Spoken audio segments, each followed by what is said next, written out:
సన్నిధానంలో వాడి సమక్షంలో నీ లోపల జన్మాంతంలోంచి నీకు ఏదైనా వాసనలు వస్తుంటే నీ ప్రయత్నంతో పెద్ద సంబంధం లేకుండానే నువ్వు పెద్ద కష్టపడక్కర్ లేకుండానే వాసనలు కాలి బూడిదలు. అది మహాత్ములు చేసి వాళ్ళు అనుకోరు నీకు ఉపకారం చేయాలని అనుకోరు.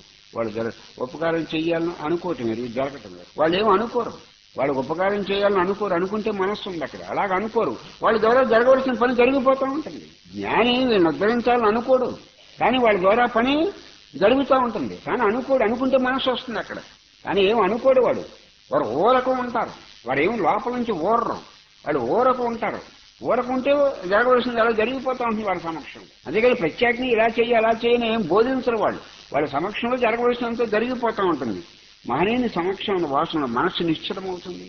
నువ్వు జపం చేసి ధ్యానం చేసి పెద్ద కష్టపడినా కానీ మనస్సు అదుపులోకి రాకపోతే మహర్షుల సన్నిధిలో, మహాత్ముల సన్నిధిలో, జీవన్ముక్తుల సన్నిధిలో, ముముక్షువుల సన్నిధిలో, జిజ్ఞాసుల యొక్క సన్నిధిలో, ఆ సేకర్స్ ఆఫ్ ట్రూత్ వాడి సత్యాన్వేషకుల సన్నిధిలో నీ మనస్సు నిర్మలం అవుతుంది, నీ మనస్సు నిశ్చలం అవుతుంది, నీ మనస్సు అణుగుతుంది, ఆత్మజ్ఞాన సముపార్జనకి ప్రిపేర్ అవుతుంది. రంగన్ అంటాడు, భగవంతుడు రంగన్ అంటాడు, బియ్యం నువ్వు తేవాలి, బియ్యం నువ్వు తేవాలి, అరిటాకు నువ్వు తేవాలి, ఆ తర్వాత మంట నువ్వు వంట చెరుకు నువ్వు తేవాలి, గ్యాస్ పొయ్యి నువ్వు తేవాలి, అన్నీ నువ్వే తేవాలి, వంట నువ్వు చెయ్యాలి, వంట నువ్వు చెయ్యాలి. వంట చేసేవాడు ఒకడు, వడ్డించేవాడు ఒకడు కాదు. వంట చేసినవాడే వడ్డించాలి, వడ్డించడం కూడా నువ్వే వడ్డించాలి, మరి కలపడం కూడా నువ్వే కలపాలి అని చెప్తాడు. ఎవరు రంగన్ ఎవరు చూడండి భగవాన్.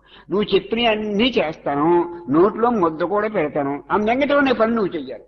భగవాన్ ఏమన్నారంటే అన్ని పనులు చేస్తాను, నువ్వు చెప్పిన అన్ని పనులు చేస్తాను, కలపడమే కాదు నోట్లో కూడా పెడతాను, కానీ మింగటం అనే పని నువ్వు అదొకటే చేస్తే చాలు. అంటే గురువు యొక్క సహకారం ఎంత ఉంటుంది దీన్ని బట్టి మనకు అర్థం అవుతుంది. మింగటం అనే పని ఒక్కటే చెయ్యి, మిగతా పనులు ఏమి నువ్వు చెయ్యి.